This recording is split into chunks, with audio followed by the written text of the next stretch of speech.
I think they will pivot later in the draft, specifically around where that Cassiopeia comes out. Maybe they'll ban it in 4-5, but the Tristana they think was actually fine. They're just willing to pick that again in Game 2.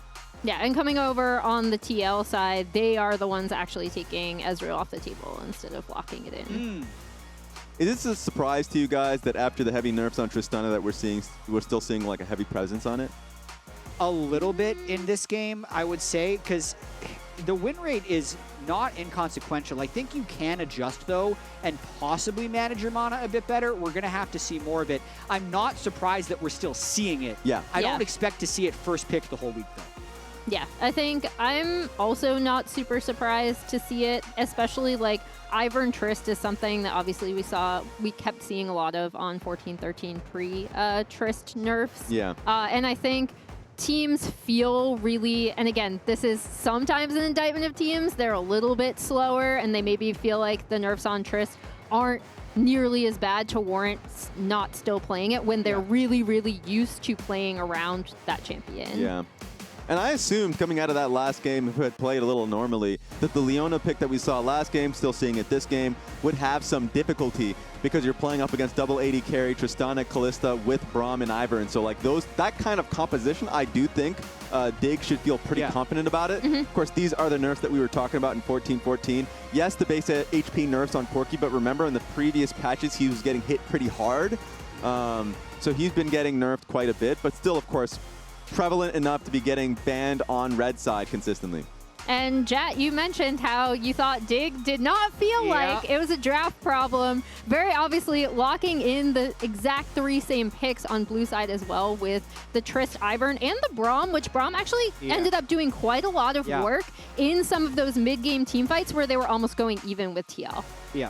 The Ziggs ban was something that got banned from APA in that first game, so he just throws it in early on here. So that is going to be the first big pivot we see. TL has a different mid laner and will have a different AD carry as well because they're themselves banned out Ezreal. But I completely agree with you, Emily. Even 5,000-6,000 gold down, when there was a structured fight, Dignitas was feeling pretty good about that.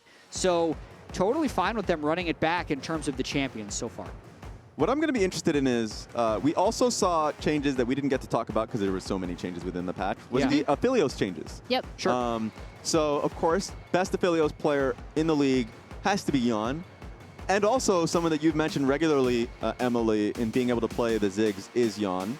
So with how many AD carry bans we are currently seeing, feels like you're going to have to go into the bag a bit. You think they're going to flex the Ziggs bot? They might flex the Ziggs, especially with the ban on Caitlyn. Okay. I think that's a possibility. And if he doesn't go towards it, they can just 4-pick Aphelios and be pretty confident about it. Yeah, I mean, they do have that flexibility. I've called them out as playing it. Obviously, we've seen it also from Tactical on IMT as well. This is another one of those weird quandaries, though, where when you do have a player who's as comfortable with Ziggs as APA, you might just want to keep it in the mid lane, especially with Viego in the jungle. But yeah, that is a no ban coming out from TL, or a missed ban? They must have missed it. Yeah, I'm sure we'll get confirmation if that is a confirmed no ban from Team Liquid. Whenever that happens, I mean, Jatt, you've been in those situations where there's probably a little bit too much chirping. I mean, that's just a mistake from Team Liquid. They missed it. So either they were indecisive or decided that it didn't matter. Yeah. You never actually know with how easily they won game 1 if that's just like, we don't need to ban anything. I doubt it, though, with how prepared Team Liquid usually is. So a bit surprising that they just missed a ban. Yeah, a ban, especially on second phase, will always help. So it almost has to be they were just indecisive. So well, let's just see what they end up going for, pick, Emily. And Raz, it seems like DIG are also thinking, oh, you might flex that Ziggs bot, because we also see the Azir ban coming out. They're on to him. Oh, no. Both Gnar and Renekton, 2 things that Impact is super comfortable blinding, I think, depending on what's still available on the other side, as we see Zven hovering over the Jhin. Yeah, but speaking of Gnar, almost certainly, I mean, sure, the last game from Licorice was a bit of a disaster, but you would want to see the Gnar into the Renekton. So it's actually, we're choosing between either of these. Personally, I like the scaling of the Aphelios, but there it is, locking on the Kalista. I mean, you can't come out of that last game and think it's about the draft with how poorly the first 5 minutes of it was played from Dignitas. Yes, they were completely screwed by the lane swap. Yes. Yeah. And their execution of dealing with the lane swap. So they think that would be an easy fix. Team Liquid's champions are also basically completely different throughout the rest of the team, and they could full 5 run it back if they really wanted to with the Gnar here. Gnar into Renekton's a classic counter pick, but they go with Poppy. This was the show match pick for Licorice. He's already on a 1-game winning streak of top, so he's got to run it back. It's also, yeah, just something, obviously, we did see it in the show match, something he's super comfortable on. Cog coming out. I'm such a Cog enjoyer. I don't think we're going to see it. It's not going to happen. But I like the hover. I appreciate the hover. Same. But, okay, so it is going to be... I appreciate this hover a lot more. So it seems like it's going to be more of a confirmed. There it is, locked in. Varus 80 carry with a Ziggs mid lane. So we're going to see a classic APA Ziggs. Yeah. And I think, TL are super comfortable with this. Also, Dignitas obviously locking in almost the exact same draft with just the Poppy top.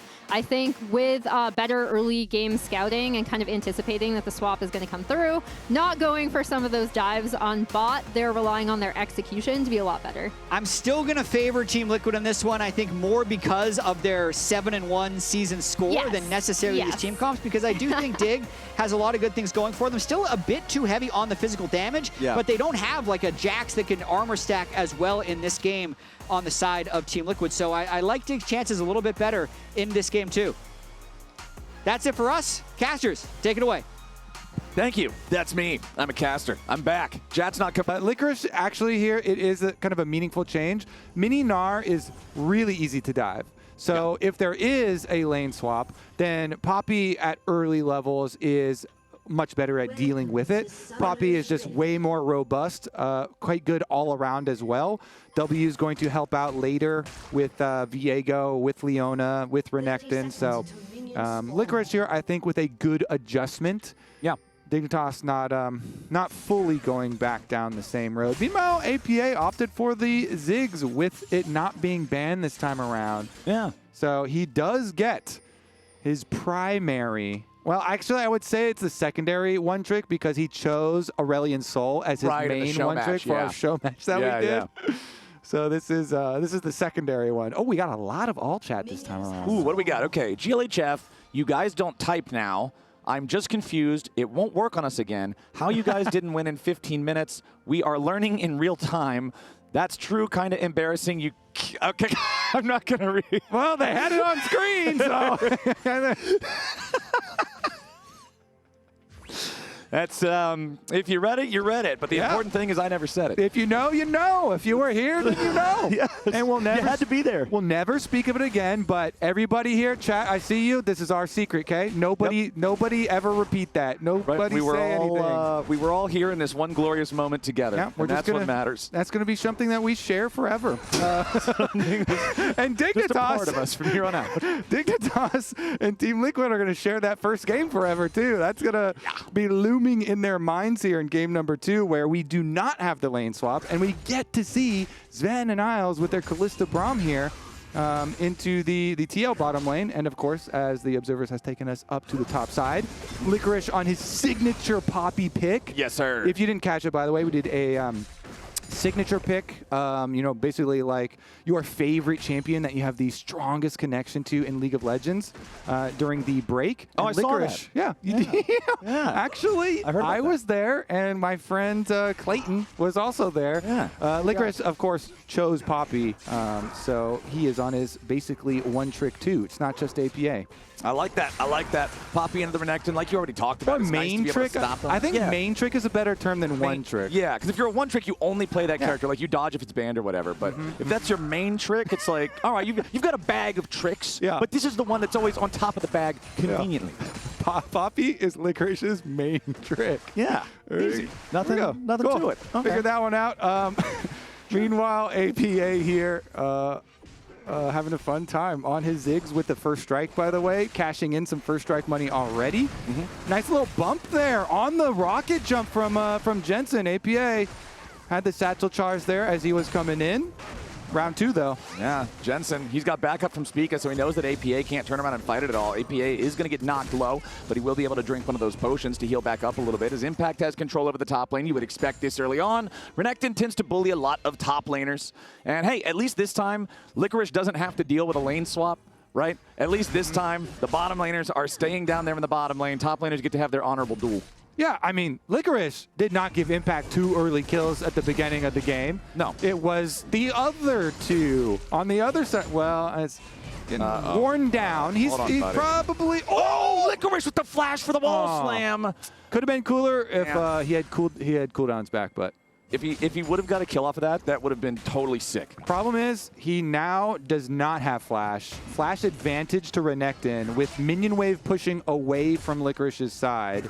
Luckily from him, the enemy jungler is on bottom side though, so that's actually afforded to Licorice. You know, he has the wards really deep in jungle, so they know Umti's bottom. Oh, and Impact immediately flashing in. Ruthless Predator's going to give him the stun. Licorice with a shield, though, and Spica shows up just in time. Impact wants to make it happen, and yes, sir, he does. It's a 1-for-1 trade because Dignitas sent in reinforcements. I saw it the whole time on the minimap. You know, you see the Ivern coming up, and you're like, is he going to be able to bait them? And I thought that was a little bit too far there at the very beginning, but then the shield got in time. But Giga Chad Impact says, you're not getting away. I don't care if Ivern's here. Yep. I'm diving in. I'm getting my kill at the very least, even if the Dignitas kill was technically assisted, so you get the extra 50%. Here's another look at it from Licorice. Was just able to get the shield himself, and then Spica came in as well, but Impact still finished it off. So think about it this way, Kobe. Okay. It's plus 50% on 300, so it's 450 total. First Blood gives you plus 100, so that's 400 total. Even with the assist, Dignitas only got plus 50 gold, and I think the mental damage of losing anyway, making it even in a 1-for-3 is worth that. Now bottom side, the 2v2, Zven and Isles with control. CoreJJ chunked down below half. Isles still ends up taking a bunch of damage from Yeon on the back end, so it's pretty even once it's all said and done. Yeah. Also, some of that money went to the Ivern, so, you know, 1 versus 1, Impact is still up, but now he's got jungle. Okay, Umti's here. Umti's arrived. Spectral Maul for the stun. Impact ready for the Dominus. Nice block. The steadfast presence from Licorice blocks the first cast of the slice, means there's no way to get a second one there on the dice, and the gank doesn't work out. Yeah, they don't chain their stuns immediately together. Impact with the full rage bar, though, so still a little bit sketchy here. Licorice, it looks like Umti is going over towards the Voidgrubs, though, and gets contacted by Spica. Okay, well, Impact is ready to rotate down to this, and this situation heavily favors Team Liquid, you would have to think, because of the fact that Licorice is stuck underneath that turret, because of the fact that his health is injured, because of the fact that Impact has all that Fury stacked up and ready to go as APA and Jensen get in a separated 1v1 off to the side of the fight. Jensen going to get bursted down with a Mega Inferno Bomb, has to try to jump over the wall there with a rocket jump as Umti gets stunned up. Dignitas looking to fire right back into the Team Liquid jungler, but he's got the protection of the mist. Now Jensen still trying to get away from those mines. Sped up, protected by Spica. Team Liquid pretty low on all accounts. Dignitas telling the same story. So it looks like all that's going to happen here is Dignitas gets a single grub. Team Liquid has to back away. Dig's going to maintain control over the topside river for now. I mean, that was a bit of a heist for Dig. Spica squeezed in the smite there. They both smited, but there's a tiny bit of HP left, and Spica was able to get it. So they got the Voidgrub. Only extra cost as Jensen did end up using his flash to come back from behind the red buff, but Licorice is under fire again. Ultimate. Whoop. Yeet. There goes the lizard. And that's a level 5 Viego, so not too scary. You're not really afraid of that guy. Honestly, you kind of hope he comes after you because it's a pretty easy pickup. But nicely survived again from Licorice, avoiding some of the pressure that Umti's trying to put here in the top lane. Yeah. And so last time around, we saw Isles was there on the Braum with the early roam. Since then, CoreJJ has been trying to make something happen, but on his follow, hasn't really been able to get much going. All right, Voidgrubs. Those last two are going to be secured here by Umti, unless Spica can come in and steal another one. Now, hold on. Spica and Daisy are going to mess with this guy here a little bit. And it looks like, yes, Spica ends up stealing it away. But now, what is the consequence? Spica with a flash. Daisy! Now, Umti having to use the Heartbreaker over the wall to escape, as Daisy is really scary. Daisy definitely is scary. Umti escapes and she stares him down. The cupcake's staring him down as he does the Raptors, and now looking to roam up towards top side. But again, Spica here on his smites, his Ivern smites on the Voidgrubs, grabbing them too, positioning themselves pretty decently towards getting a couple extra 4 later. Meanwhile, we haven't checked in on the bottom side that much, but being left alone was basically even farming, very, very close to even farming down there, and supports will finally return back to the bottom side after all their roaming adventures for grubs. Yeah, they go on a little vacation after that first reset, get to check out what's going on for the rest of the map, and now it's time to go back home and help your AD carries get more control over the lane. Umti going to grab that second spawn, the blue buff here, as Jensen's just hanging around the area, but it's kind of dangerous to do a whole lot of anything here since nobody's around to try to back him up. Instead, he'll just go back over to the mid lane, keep on farming. Isles missing with the Winter's Bite, and you can see Umti setting up position down here around the bottom lane. Maybe if they can bait Dig into trying to go for an aggressive trade, they can turn it around with a 3v2 gank as Impact continues shoving the waves up here in topside. Despite the fact that Licorice has done a good job not dying to the pressure provided by Umti, Licorice is down a significant amount of farm, only at 54 compared to the 75 of Impact. Impact actually 700 gold ahead in the lane. Impact. He was the story for game number 1. I guess there were a few stories in There game was a number lot 1, of stories. but he was man. the protagonist. Impact was the main character. He was the A-plot, right? Yeah, it was like an episode of Game of Thrones. There was a couple of random things happening, but there was one main story we were all concerned about. And honestly, remains true in this game too. Has been the main story yet again, although later on we'll probably have mid laners take over. APA so far with his signature Ziggs picked has gained 137 gold with his first strike in his bits of trades there with Jensen so far, and does also have the CS advantage, though be it fairly small. And you can see a bit of a gold advantage there for Spica too, but almost all of it is that one kill that he managed to secure up in the top side after Impact's first dive and attempted 1v1 that he wasn't able to get the fair fight on. As CoreJJ trying to control vision here in the bot side river, but Jensen immediately going to clear out that control ward. Ooh, this is actually a critical point for the game. I like what APA did. As soon as he got enough money for his Ludens, goes back, buys it. He is the only one on the map with a gun. Okay, because that's a pretty important distinction to have. I was gonna say no single item, but we also had Spica just finishing his first his redemption. Ivern shops at the thrift store. It doesn't matter. Yeah, redemptions are way cheaper. You know, that's the support thrift store. Exactly, man. support thrift store item. APA's got a real item there on the Ziggs, but he's able to rush into it, and then they immediately start up the dragon. You know, they easily can rotate their bottom lane over, and they know that APA here, the Ziggs bomb, just does so much damage. He has his ultimate ready and has his Luden's procs ready. Yeah, if you have the Luden's Companion, you hit him with the sweet spot on the Mega Inferno Bomb with all 6 stacks isolated, it's like goodbye to half your health bar. And guess what? Their team makes it very easy to hit that bomb. And they're immediately going to go exactly for that. Half his HP gone to the bomb, and the rest dies to Team Liquid's onslaught. They pick up a free kill there as Spica cannot escape. And it's just beautiful. Even though this is probably like the first thing that you teach people in League of Legends, maybe not the first, but one of the early ones is right-click to move. Yeah, fight on your power spikes. They got their item, first item, teleport back, and then force some plays. They got Dragon, and then they got their kill.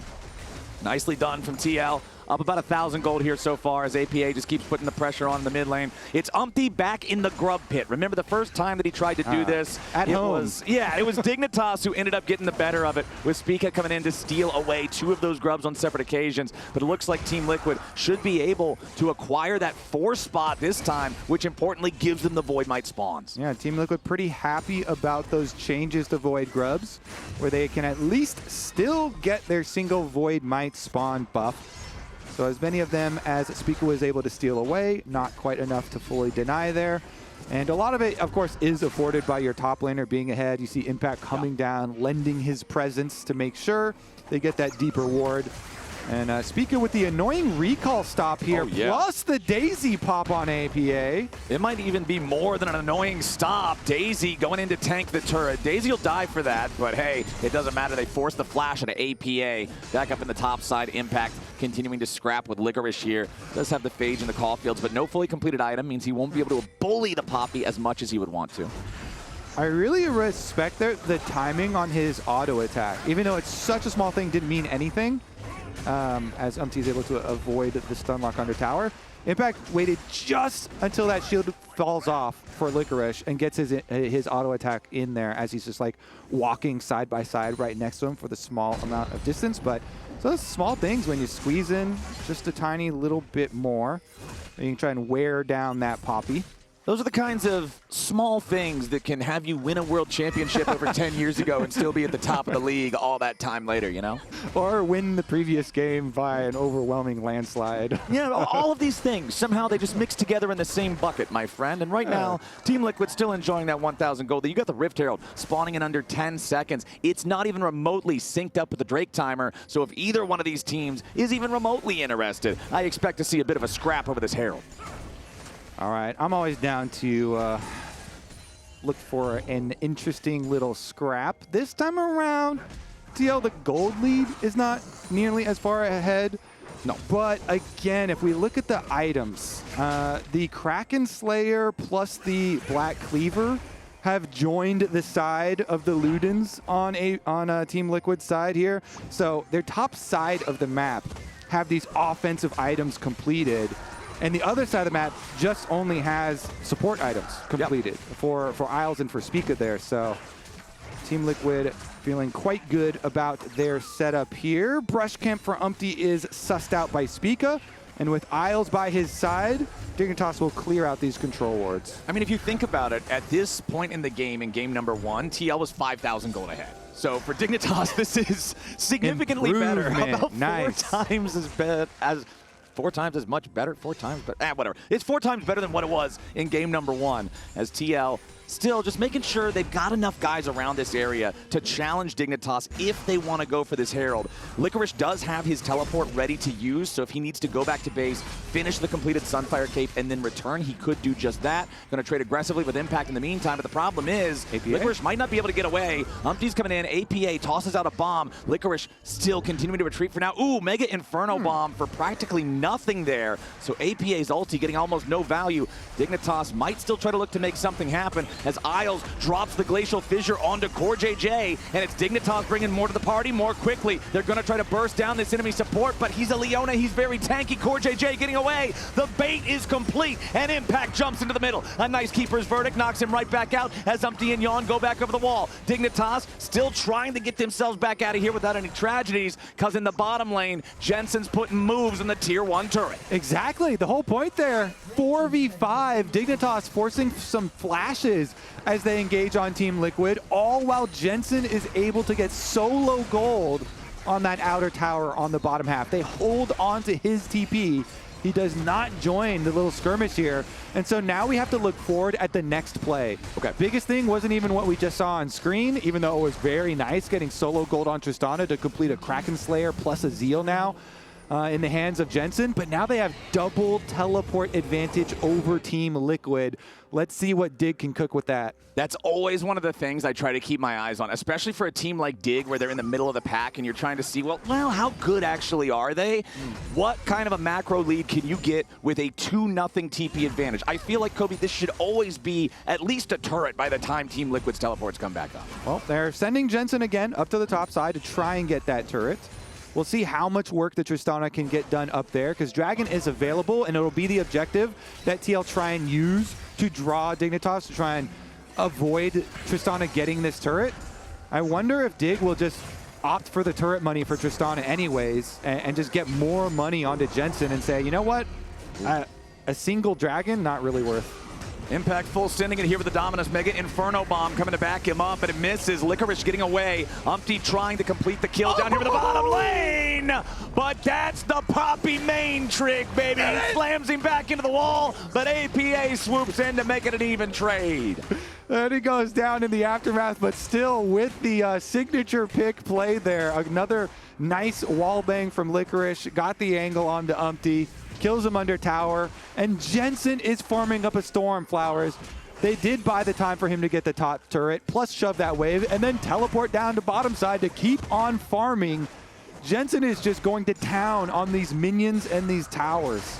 The game state feels so good for Dignitas right now after how rough game number 1 was. Team Liquid is up just such a marginal amount of gold, it doesn't really mean that much. And Dignitas is about to get the second Drake of the game, tying that count up as well. We're 18 minutes in, and we're on a knife's edge with how close this is. This is what you want to see from a run back draft for Dignitas. Like, this is so much better, setting themselves up to actually win the fights. So Licorice is able to walk around, get the angle towards the wall. But then, of course, next to the Herald there, APA is able to chuck the bomb over the wall. He ends up finishing off that kill. Still though, Licorice getting the one for one down there. And again, they did get that tower. Team Liquid though, in the counter push, they answer back. They get that outer tower, and mid and bottom outer tower is also very low. Probably should fall fairly shortly for them. Okay, so those outer towers just about done. The mid lane tier 1 for TL still standing strong, but it's about the only thing. I think we might see a bit of a lull state here pretty soon since we don't have the dragon spawning for another 4 minutes. Neither one of these teams is far enough ahead to try to hard force a Baron or anything like that. Still a minute away on that. But hold on, maybe I'm a liar. Maybe Dignitas and Jensen want to find even more. Jensen flashing forward to stay in range of Umti so he can't get away with a camouflage, and Jensen is grabbing another kill. Now on CoreJJ, he gets back into the base. Safe enough for now. Jensen is playing this Tristana aggressively. I don't know about you, but I'm not super sold on Umti Viego.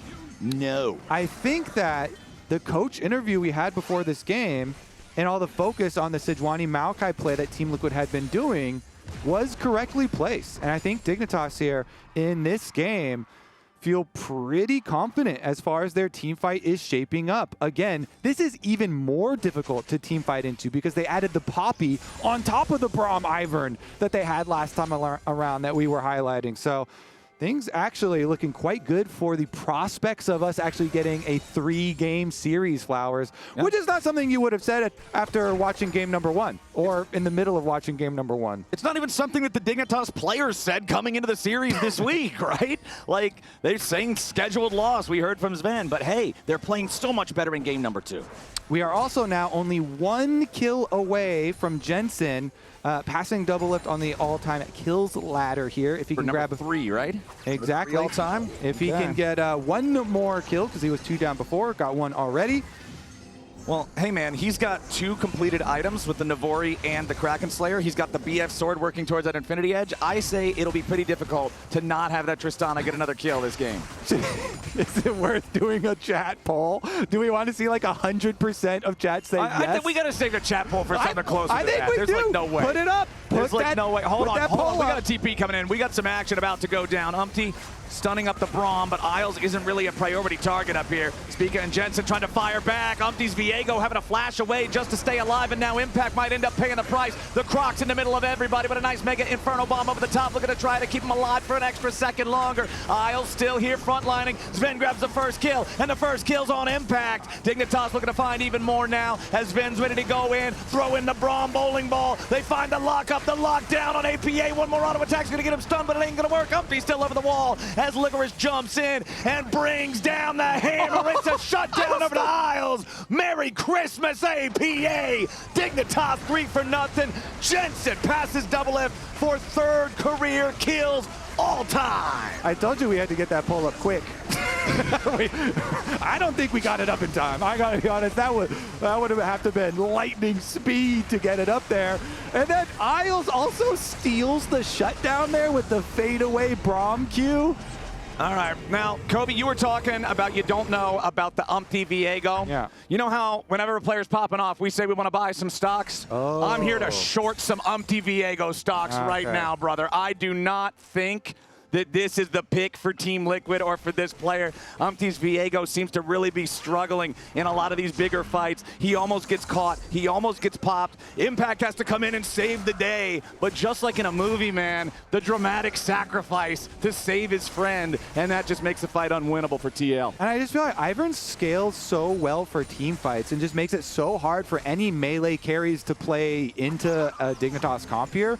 Not to mention, of course, the Braum and the Poppy that has the massive front line there. But you can see how much work Spica does with the shields and the redemption healing, the AoE healing, offsetting a lot of the AoE damage from the Ziggs, reducing like big, scary parts of the TL comp. Oh, Yeon flashing out of the way of the Glacial Fissure, but now it's CoreJJ on the front line, nearly killed. First kill going to go over onto Isles instead as both supports are traded back and forth. Umti grabbing the body there from the Braum, looking to lock up Jensen as he jumps back over the wall before they get the stun from the Winter's Bite concussive blows. Zven still kiting it out. Umti down to 300 HP. Yeon trying to chase as Spica is the first one in his sights. Impact can't close the gap on Jensen because the Tristana is way too strong. Licorice has made the teleport into the fight now, finds a nice tackle onto Yeon, and the Varus is gone. Zven goes on a killing spree, and Dignitas is going to town, straight down the mid lane. Licorice Poppy, the signature pick, comes in for the flank at the end, flashes to get the carry. They get another tower down here, plus they're going to get another dragon. You can see the Kalista taking that one already while they continue to push with this Baron buff. Umti thinking better of casting that Spectral Maw towards Licorice and Jensen. Dignitas up 4,000 gold. Dignitas grabbing the third Drake of the game. Their second one, taking down that mid lane tier 1 at the same time. A totally different look from game 1. Dignitas is coming to life here in the second game of this series. The mega team fight comps with the double AD carries here paying off. If you don't completely in control the beginning of the game. Wow, you don't say. Then it goes a lot better. Let me take a note of this. Don't int early. All right. We're in there. We got this. 4,000 gold lead, 2 Drakes, 8 kills to 4, 30 seconds. Hold on. Let's take another look at this replay here. Okay, so this was the chase. I kind of noticed, I thought it was a little funny where Jensen was pushing the top wave and Zven's like flashing forward with the Braum and they go collect the extra ones, but in the end, Jensen still is able to get the last hit and gets the kill on there. So Jensen got to farm the wave and got to still get the last hit on the kill. Isles also having a lot of fun there. Stealing away that shutdown. It was right in front of Licorice's face too. He was about to finish it off. But nice little yoink right there. Nice tanky Braum here. And now Team Liquid is being forced back out of their own red side jungle. This is the same thing that happened to Dignitas back in the first game. We saw Team Liquid running the same kind of plays, and now with this Tristana, whenever this champion gets fed, man, it's just such a nightmare to defend against because of the wrecking ball power against the turrets. Oh, it's so fun. Quick Blades is my favorite item that has gotten like a recent change. Quick Blades is just so fun. Tristana, of course, is a really good user.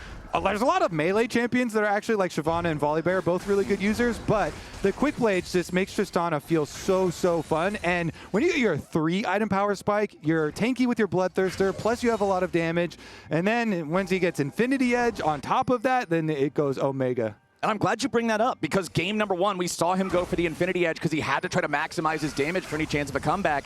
This time around, he knows they're in the lead. He knows that there's a lot of poke on the enemy team at the same time, though, with the Varus and the Ziggs. So Bloodthirster third instead to guarantee that he can't be poked down, guarantee that Team Liquid doesn't have that easy way to try to stop the push from Dignitas. They're still up 4,500 gold. They still need to keep pushing the game forward so that it doesn't stall out to the point where Team Liquid can catch up.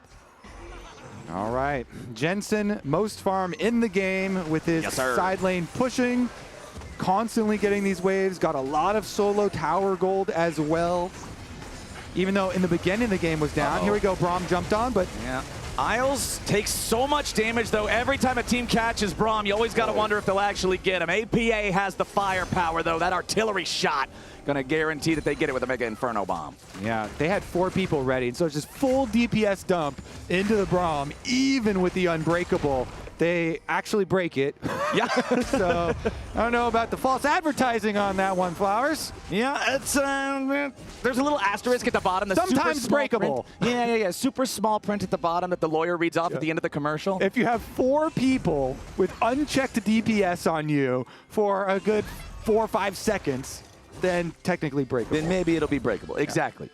And they still had to wait for it to finish before they finally killed him. The important part is they got it. It tries to slow down the Dignitas push a little bit, but you can see at the scoreboard right now, all those numbers in between the champs are blue. Everybody on Dig is ahead. Some of them are a lot closer than others. Top and jungle are pretty even, but the most important part in my mind is the fact that in both of the carry roles, those are the largest leads. That's where Dignitas has their advantage, and those carries need to be that far ahead because, again, the only real damage threats are double AD carries. If the opponents start to itemize armor, as you can see right now, Impact has the Warden's Mail probably going for the Randuin's third, just like last game. You can get into a bit of a rough spot. I want to know what the comms on Dignitas were just 1 minute ago when we saw Jensen and Zven emoting each other. There were no TL members on screen, and Zven threw up his Pepega Frog, and Jensen threw up his classic WTF, I think it's Soraka. Oh yeah, is the emote to each other. And those are the two AD carries here on Dignitas. So they're having something's happening behind the scenes. Yeah, something suspicious here. The conversation between the Dignitas carries. Somebody bought a weird item. I need to know the secrets. I need to know the inside story. Somebody investigate. All right, yeah. If we look at figure out Sven's what's face going right on. now. Yeah. He was really considering something strange. All right, we'll see. There's got to be something sinister going on behind the stage. They're gonna go check the comms and be like, yeah. we can't show those on broadcast. Yeah, we kind of We'll keep those hidden. comms earlier, but yeah, we'll keep it a secret for now. If we find out anything, we'll make sure we let you guys know ASAP. We've also got that next Drake spawning ASAP. 2 seconds, 1 second. All right, it's up on the map. Baron is also here. Let's see how we split attention on these. You can see a bunch of pings coming out from Team Liquid in the top half of the map as Dignitas immediately rushes towards the Drake. Yeah, it's so easy to play out Dignitas's comp. Yeah, since they're also ahead at the moment, you just always group up for each objective as it spawns. Make sure you check the Baron, though, so TL don't get any like sneaky burst on the Baron. They're actually trying to pick. Yeah, they want to go for the pick on CoreJJ. They missed the knock up there with the Glacial Fissure, but they're still following it up with plenty of damage. CoreJJ about to die. Barely getting away with 200 HP here at the very start as Impact teleports in. Core finally dies to Licorice, who hits him with the buckler toss from the Poppy passive. Bonk. That means the enemy support is down. That means this is 5v4 for the next 30 seconds. Leona doesn't pack a TP either, Kobe. Even when this guy respawns, he's going to have to hoof it all the way down here. And Dignitas is starting up the Baron. Yep. Dignitas playing correctly here. Full group up on the Dragon. Then they rotate over. They catch someone looking for Baron. TL got to throw the Hail Mary. They've got a Varus. Varus arrow versus Baron for the steal, but they can't even get there. Licorice tackling in the middle of everybody as Yeon has to try to kite it back. APA in trouble, and Jensen goes on a killing spree. Impact tries to slice and dice his way away, but it ain't gonna look too great. Even with the Sterix, it's not enough. A double kill back over to Jensen. 4-0-4 the score. Renekton not found. Dignitas 5,500 gold ahead, and that Baron's about to make it even more. Thank you very much. Good turn there from Dignitas. They don't even think about burning through that Baron. There's no way you want to give any sliver of a chance for Team Liquid to come back into this game because you need this win. You need this win also to be emphatic because Dignitas here... That's a good one. That's a $10 win. Emphatic. I like it. Dignitas here coming into the season, we're so triumphant. They're like, this is Dig season. This is Dignitas summer. You know, we're going to be the team with all these veterans that is going to scale into the year. And so coming back from the break, they really need to have a strong showing here, and pushing it to game number 3 is going to get them there. The chase down is just so easy at this point because they're so far ahead with such a good team fighting comp. Yeah. You know, they can just chase them down. Braum, easy lockdown here, so they're able to get these kills. Their carries are sufficiently fed. They even have the QSS there on the Kalista, so even if they look for the stun locks, Zven should be okay. He's got QSS. His cleanse is on cooldown now, but he's got the QSS and flash to work with. And Jensen, of course, is already the level 18, so has the mega range. They're really going in here for the Poppy down in the bottom lane. Yeon with a good job catching him with Chains of Corruption. Redemption trying to keep Licorice healthy enough. He flashes away. Steadfast Presence blocks the follow-up on the Zenith Blade. Licorice still getting away for now, but Umti's ready to intercept Spica. Another teleport coming in from Dig as Licorice and Spica try to get away off to the side. But Umti, again, this Viego is caught, and Jensen is ready to keep it going. Yeon, the double kill back over to Jensen. Make it a triple. Spica's gonna steal it away instead as Impact and APA try to run, but Dignitas is not about to let them do it. APA gonna grab a shutdown on Zven, but it ain't gonna matter. Jensen's the main character, and y'all are just stuck in a cutscene. Dignitas gets the ace for 1, and they're gonna take it straight to the Nexus. Dignitas gonna push us to a game number 3 here versus Team Liquid, the undisputed best team in the LCS, the #1 team. Dignitas season, they're coming for you. Dignitas ran it back, and they look good doing it, ladies and gentlemen. 32 minutes in, 16-6. Dignitas is taking us to a 3rd game. Jensen shrugging off those Tristana nerfs. Saw smiles this game. 0 deaths for him. Goes legendary, 8 kills. It was an awesome Tristana performance from him. Also, Spica on this Ivern, man. He's just looking good with it. Yeah. Right? Feeling good, looking good, playing good. Sounds good to me. Now, it's time for us to go ahead and break down this